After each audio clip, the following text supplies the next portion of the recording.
नारद जी द्वारा प्रचेताओं को उपदेश। श्री नारद जी ने कहा, राजाओं, इस लोक में मनुष्य का वही जन्म, वही कर्म, वही आयु, वही मन और वही वाणी सफल है,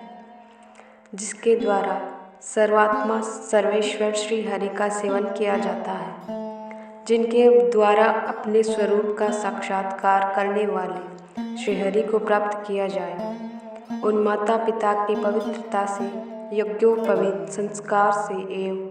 यज्ञ दीक्षा से प्राप्त होने वाले उन 3 प्रकार के श्रेष्ठ जन्मों से, वेदोक्त कर्मों से, देवताओं के समान दीर्घ आयु से, शास्त्र ज्ञान से, तप से, वाणी की चतुराई से, अनेक प्रकार की बातें याद रखने की शक्ति से, तीव्र बुद्धि से, बल से, इंद्रियों की पटुता से, योग से, सांख्य से, संन्यास और वेदाध्ययन से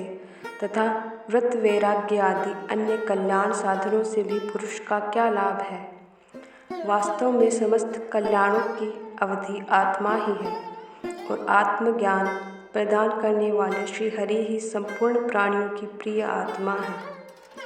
जिस प्रकार वृक्ष की जड़ सींचने से उसका तना, शाखा, उपशाखा आदि सभी का पोषण हो जाता है और भोजन द्वारा प्राणों को तृप्त करने की इंद्रियां पुष्ट होती हैं,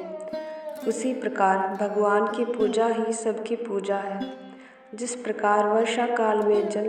सूर्य के ताप से उत्पन्न होता है और ग्रीष्म ऋतु में उसी की किरणों में पुनः प्रवेश कर जाता है, तथा जैसे समस्त चराचर भूत पृथ्वी से उत्पन्न होते हैं और फिर उसी में मिल जाते हैं, उसी प्रकार चेतनात्मक यह समस्त प्रपंच श्री हरि से ही उत्पन्न होते हैं और इसी में लीन हो जाते हैं। वे भक्तवत्सल भगवान समस्त जीवों पर दया करने वाले,